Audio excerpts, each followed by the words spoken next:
Hello there, welcome to The Drum. I'm Julia Baird. Coming up, we discuss the issues behind deadly sectarian clashes in India.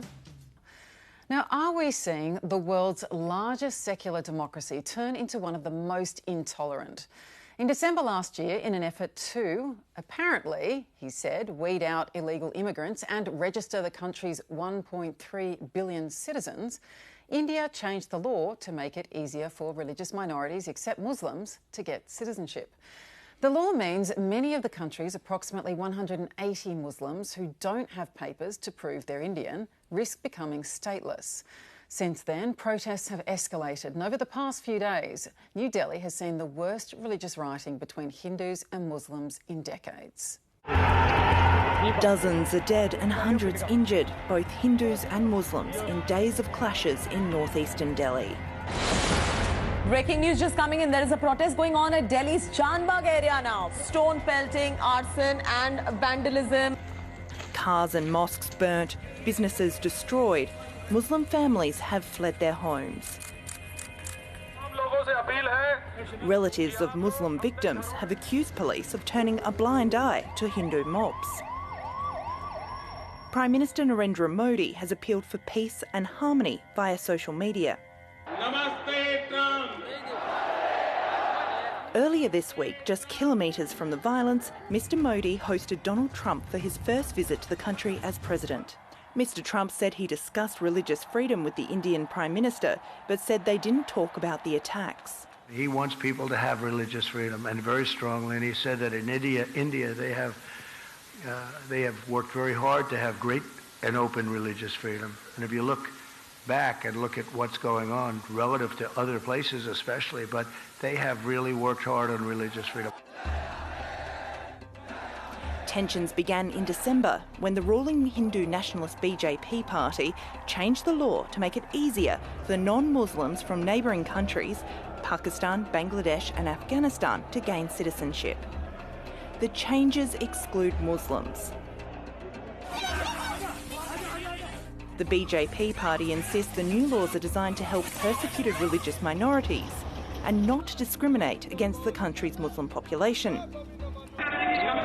Hindus in India make up 80% of the population. Since Modi's government's re-election last year, his pro-Hindu stance has become clear.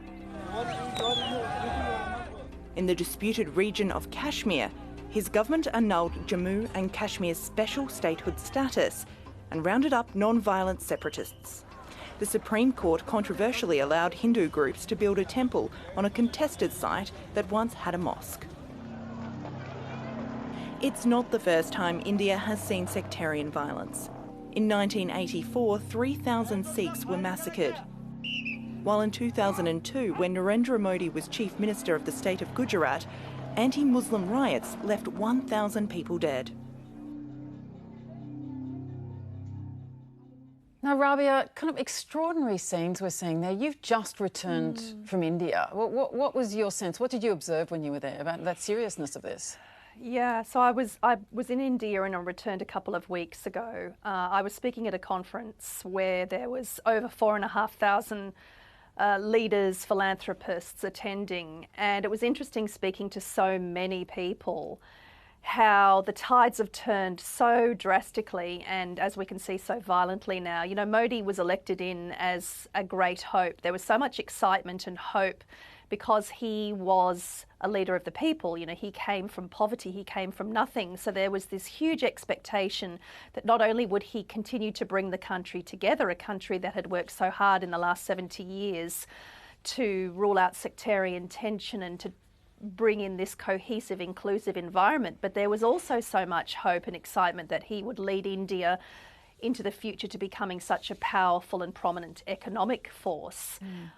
Everything that people talked about, the only thing that people were talking about while I was in India was not only this law, but another law that Modi's government were trying to enact and push through, which was around this lineage proving. And basically how it was explained to me was predominantly non-Hindus and essentially targeted at Muslims were being told that they had to prove their lineage and their citizenship. they had to produce birth certificates or birth documents to prove that they were of Indian origin and nationality in order to stay in the country. Now, the reality is that most people, never mind Muslims, most people in India that are middle class and below aren't born in hospitals like you and I. They're born at home by midwife-delivered births, and most of them don't have birth documents to prove their citizenship. This has really been seen as a discriminatory law. It's causing so much tension. It's on the lips of everyone that I was speaking to while I was there. There were riots and protests every day. It was almost impossible to get around the major cities. And everyone that is peace-loving and inclusive and had so much hope for India is now saying not only has it set them back economically decades, but that this is partition all over again. And people are grieving, and Muslim people are afraid. And as we've heard, a lot of Muslims are already moving and worried about their future in India. People that have been there for centuries as families. So moving to where? To moving to different parts of the country. Correct. Moving to different parts of the country. Considering moving to Pakistan. And what's also really worrying is that until now, and until Trump's visit, and until this horrible, horrible tragedy in Delhi in the last couple of days, the world wasn't speaking about it, and we weren't talking about it. Right. And now is the time, I think, for the world at large and the UN and those with strong links to India to start some serious dialogue, because unfortunately what the BJP party and Modi are doing now is going to threaten peace within India.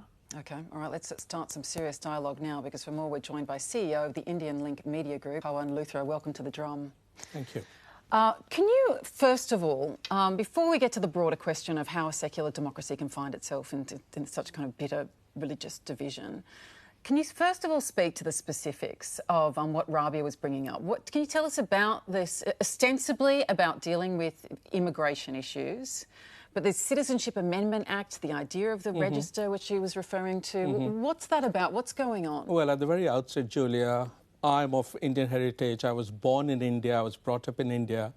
And since migrating to Australia more than 35 years ago, I have spoken to my Australian friends about the pluralism of India, of the richness of the Indian history, and over how 5,000 years of history, India has been able to absorb people from all different backgrounds, all different religions, be it Muslim, be it Sikh, be it Buddhist, and everybody has lived very peacefully together.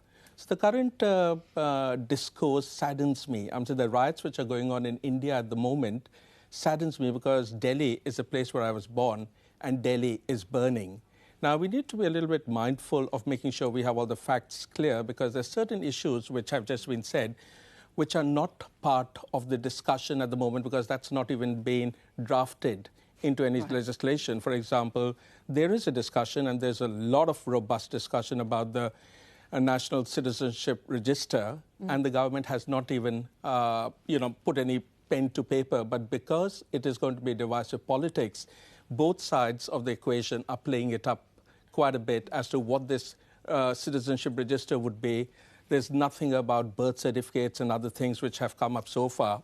So far, the bill which has been passed is the Citizenship Amendment Bill. Yes. And that's been what has been hotly debated. And it's meant to be bringing out a lot more identity politics in the current scenario, which a lot of people are wondering as to why. What is the need to bring up this identity politics when India could be on a path, an economic path, as Rabia mentioned, that, when Modi got elected, there were such strong hopes from him that India should take this path to economic advancement rather than be bogged down in any kind of communal identity politics. Yeah, I know people forget or don't, perhaps might not fully appreciate how baked into Indian culture is kind of the combination of deep religiosity with secularism. Like, I was always struck by this at the Hindustan Times, that in every day had a quote from every major religion along the side. I mean, it was just very kind of respectful in that sense. But can I just, if we can step back, what is Modi trying to do? Well, there are a couple of narratives on this. Number one, we have to realize that Prime Minister Modi represents the Bharatiya Janata Party, which has its manifesto as a Hindu party. So they have been very clear that they are there for the Hindu community, and along the way, any kind of divisive politics which comes out plays in the hands of the detractors of Modi or plays in favor of Modi. Let's look at India, about 1.2 billion people, 900 million people of Hindu background, 180 million of Muslim background. So just to the numbers, under which kind of the politics which should the governing party be playing, and that is the Hindu politics. There is also a narrative that the Indian economy is not doing very well at the moment. It's meant to be growing at about 7% GDP per annum. It's dropped to about 5%. And rather than finding a solution out of how to, fire up the economy, Modi has turned into communal politics so that people are detracted from there. Whereas people in India should be comparing themselves to US, China, as to where they would like to be in the next 20 years, the discourse is more Bangladesh, Pakistan, Afghanistan. So in terms of a grand vision is unfortunately lacking at the moment, and it's getting more and more bogged down with communal politics. I think it's important to remember, you mentioned before, Rabia, the question of partition. And of course, religious divisions in India began in earnest at that time, well, obviously quite some decades before that as well, if not centuries. But more than 70 years ago, it was divided into two independent states along religious lines. In 1947, what was then British India was separated into what is modern-day India, which is majority Hindu, and two Muslim Pakistan territories. They're in green, modern-day Pakistan in the west, and in the east eventually became Bangladesh. Now, when we look at these, Pawan, when we look at the scenes in the streets of Delhi of these kind of deadly riots, it is somewhat reminiscent of some of the scenes that we saw, at the time of partition in Calcutta and other major cities. At the time of partition, it was a pretty violent partition. There were waves of Hindu and Sikh migrants who were coming from West Pakistan into India. But we also have to remember that there was a second wave of Muslim migrants who actually left India to go to Pakistan, but decided to come back in 1948. And they came back very peacefully and were very well accepted within the community. There was no distinction about any kind of religion on the citizenship they got then. But we also have to keep in mind that, again, as I mentioned earlier, India is a very diverse country. So the people of all castes and religions in India. And if I look at the last 73 years of history, it's largely been rather calm. There have been the riots in 1984. There have been the issues in 2002 under Modi when he was the chief minister of Gujarat. But if I look at the last 73 years, for a country which is that diverse and largely dominated by one religious group, it's been a pretty impressive track record. But for the almost half century of Congress rule, like Hindus were feeling that they were not being treated as favourably as a Muslim minority. Is that correct? That is right. So they felt that the Congress party was pandering a lot to the Muslim community at the cost of the Hindu community over there. And to an extent, there is a narrative at the moment that the current BJP government is righting the wrongs which were taking place for the previous 50 years. Right. There's also a widely held view when you speak to people of all religions in India, in answer to your previous question, Julia, in terms of what is Modi government's intention. People are saying quite simply he wants to declare and make India a Hindu nation. The question is going to be at what cost? At what cost, and at what opposition? Mark Kenny, you've been to India several times on trips with visiting prime ministers. What do you think these developments, what kind of impact could they have on our diplomatic and trade ties with India, do you think? Well, it's going to be interesting to see, Julia, whether there is any kind of impact, and I suppose it does depend on how these events play out, but it's certainly not encouraging at the moment, and as has just been said, it does suggest that there's a new kind of inwardness to the Modi administration, to the BJP administration run by Narendra Modi, and that inwardness is not a productive thing. I mean, when I was there with, I think it was Tony Abbott, would have been back about 2014. You know, it was said that the two-way trading relationship between Australia and India was $15 billion a year, compared to China, which was 10 times that at $150 billion a year. And those numbers in China in particular have got a whole lot bigger since then. So we're talking about two comparable places in terms of population size. And indeed, there are many reasons for sort of cultural overlay or overlap between Australia and India, not the least being cricket and you know, other cultural sort of paraphernalia around that. But the relationship is rather underdone. It's one of the things that's always said whenever Prime Ministers visit Delhi or they come here. It's the same sort of comment is made, that it's an underdone relationship. I think the potential of India is extraordinary, and indeed the history of it is extraordinary. And Malcolm Turnbull used to talk about Australia being the most successful multicultural nation in the world. And that's hard to argue with in terms of our economic success and our you know, relative peace and so forth. But India is a pretty extraordinary story as well up until now, particularly because, as you said, Julia, there's that very great spiritualism, that very great religiosity, but there's been a very strong pluralism in all of that, and this is now being shaken, and I think that can only mean bad things, as indeed does the prospect of yet more refugees. That's exactly what the world needs, more refugees. What do you think, Catherine, the position this puts the Australian government in? Do you think this is something they would be likely to speak on? And do you think it would, you know, in some ways it would be a natural place for us to pivot in terms of trade right now? Yeah, look, I think it's definitely something that's a bit of a watch and see. I do want to reinforce the comment you said, is, you know, my experience with the Indian community has been united, whether that's through business or community organisations. It's definitely been one which has been tolerant, accepting and moving forward in a productive way. So, and I remember when Modi came to Australia, there was great excitement about the unity and, you know, the expectation around economic prosperity for everyone. So I think the Australian government's probably doing that watch and wait. If that pivot has to happen, given some of the challenges with China trade, whether that's education or business more broadly, they're looking at trying to see, is this really where we want to be right now? I don't think they'll intervene. I think that's probably a little bit too proactive at this stage, but it's a watch and wait. And there obviously could be concerns in terms of immigration or people seeking refuge as a consequence of this. Oh, I think what Mark said is spot on. The world does not need more refugees. I think the risk here, and this has been going on since December, and I think that it's extraordinary that we're now in February and, you know, it's only just breaching our media lines now.